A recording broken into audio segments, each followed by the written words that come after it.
What's going on, it's the RapNerd, and I just got done watching the new interview with Cameron and J.Cole on his network, Talk with Flea, and it was a really dope interview. A lot of it is pretty much in line with what was said to Nadeska, but I think it's more drawn out because Cole was able to just go and continue to go as long as he wanted because Cam, of course, wanted all the exclusives. So he's like, my nigga, just go and say whatever you want. This is the reason why I have this platform and why I wanted to talk to you in the first place.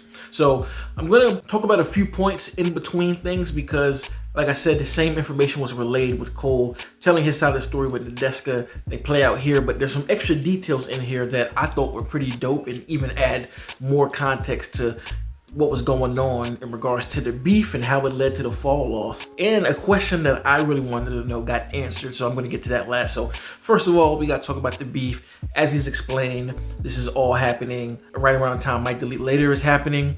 But the thing that he said here that I didn't hear him say in the other interview is that when he first heard the reaction to Like That, he first thought it was hard as hell. He was like, yeah, that shit is fire.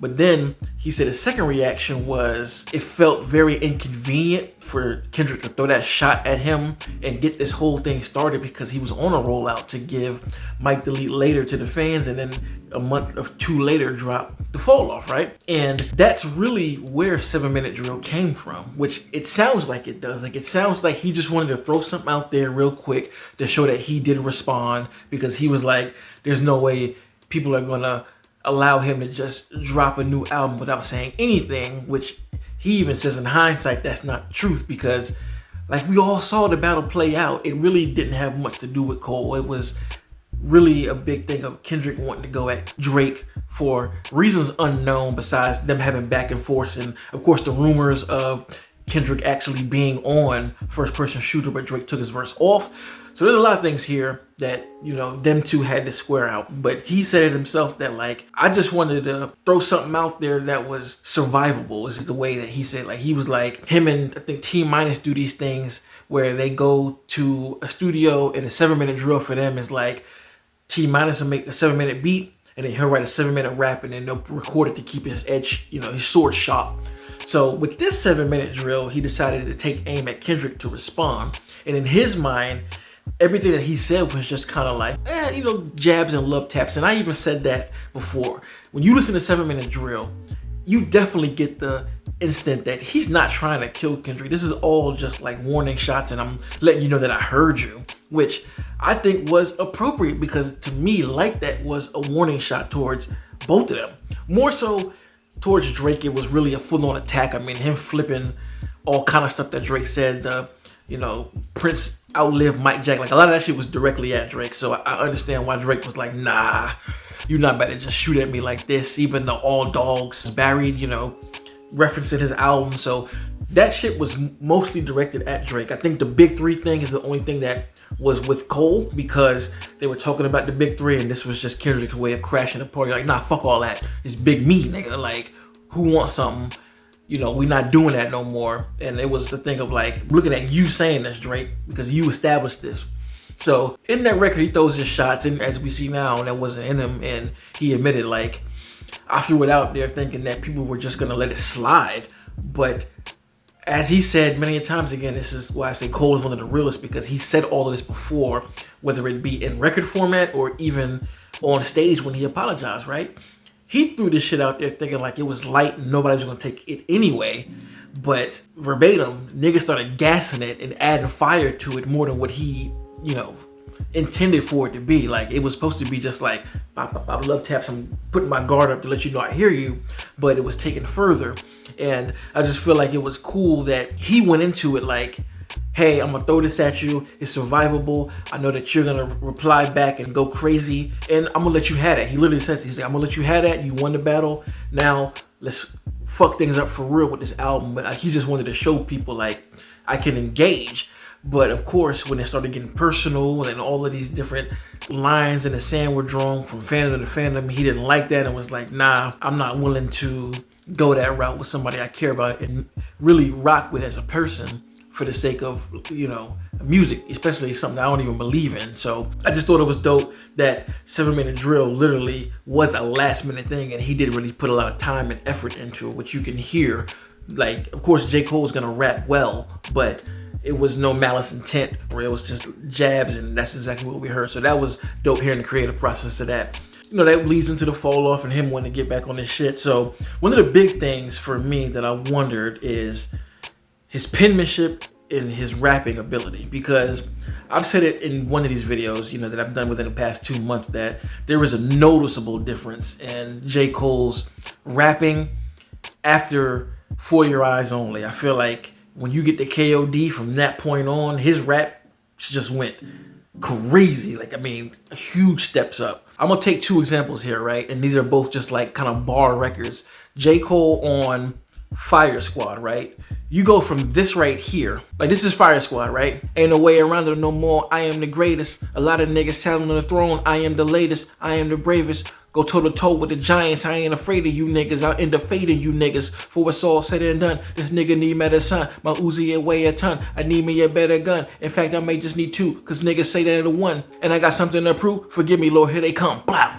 Ill bars, right? And when you compare it to Who the Fuck Is You, and I'm gonna keep it a stack. I'm gonna just do the first 8 for 8, right? Listen to the comparison here. Come view the styles of the unibrow Unabomber, who maneuver through the drama with a suit of armor, moving calmer than the Buddha ducking funeral parlors. First the hootin' hollering, and then the shooting starter. Cue the saga, the root to all. Evil ain't the paper with the eagle, but with people with due for dollars. Let off a troop of hollows from German Rugers they used to do the honors. Congruent with shit that I do to rhymers. Oh! Like the rapping ability between those 2 verses are very, very different. While Forest Hill Drive, Fire Squad was dope, the fall off, Who the Fuck Is You, is on a whole different level lyrically. And you see this progression from those albums to now, right? And one of the interesting things he said is that as he was going through his career, he looked at his skill set kind of like, you know, 2K and the power blocks of things that, you know, each player is good at their strengths. Like you might have one who's good at defense, have good handles, have a good jump shot, layups, and all this other stuff, right? And he noticed that early in his career, he was giving more energy to certain things, so it would take away other stuff. Like he said that he worked on production a lot, and he felt like he got his production to a certain point, but his storytelling dwindled down, you know, and the bars dwindled down even more. Whereas when he got to Forest Hill Drive, he said that he felt like his storytelling on that album was at a maximum capability. His producing was maximum, but the bars weren't where he wanted them to be. And when he put the focus on the raps more, like he said, when he got to the fall off, he wanted all of his skill sets to be at maximum capacity. And that's what he's been working on. And that's why it took this long time, because he learned how to do all of it at one time. And you can hear that shit immediately when you cut the fall off on him. I would say even KOD, to me, KOD was the biggest sparker. Like, whoa, this nigga's going crazy. And from that point, he's gotten better and better with every single project. And again, I just wanted to know what happened, because there was a leap in skill set. Cole been nice from day one, but Friday Night Lights nice is way different than the off-season nice. That's the album right there that made me put Cole in like God tier MC, because I remember hearing that shit. I was like, yo, he is going off right now. That opening record, this shit too easy for me now. Nigga, Cole been going plat since back when CDs was around. What you sold, I tripled that. I can't believe these fucking clowns. Look how everybody clapped when your double song album do a measly 100,000. If I'm betting on myself, I completely double down. This shit is crazy. And he put a nail in the coffin of the idea of like completely retiring. He's pretty much in this space where when I get inspired, I will write.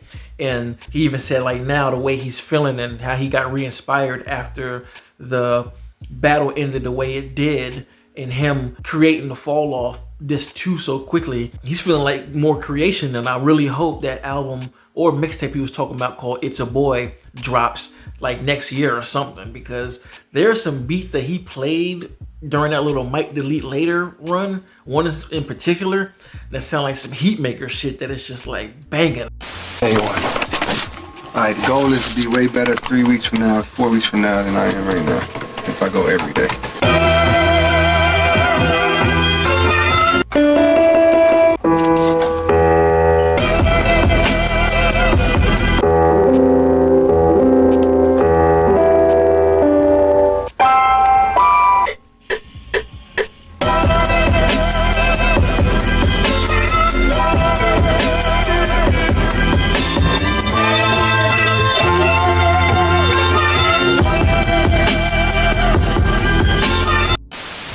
I'm like, what the fuck song is that? I need to hear that immediately. So that's pretty much the new things that I got from the interview. Overall, it was more of the same, and yet again, it still lets me know that Cole personally is one of the realest people and rappers ever, for him to have this kind of sight to double down on what he was saying about how he felt about the beef and how it inspired him. Even when he spoke to Cam about the lawsuit, he was just like talking about how he was disappointed and almost wanted to cut Cam off, but was like, nah, I definitely understand. He feel like I've been ducking him, so let's just get this done and get it out the way. And it takes a lot to let ego slide to get to the point as a person, period. So to do it on a public scale the way that he's done it and continues to do it, I gotta do nothing but applaud him, man. So I really dug the interview. If you haven't watched it, go ahead and give it a watch again. Let me know what were your favorite moments of the interview and what's the thing that stuck out to you most. Or put me on game if there was something that I may have missed, because again, I feel like a lot of it was just like Nadeska's interview, but a little bit more loose because he's around Cam in a different place. Let me know down below. And of course, if you like this kind of content, make sure to like and subscribe. And if you already are subscribed, thank you. And until next time, peace. RapNerd Productions, no capping, that's word to mommy. Instead of banking on it, now rapping is just a hobby.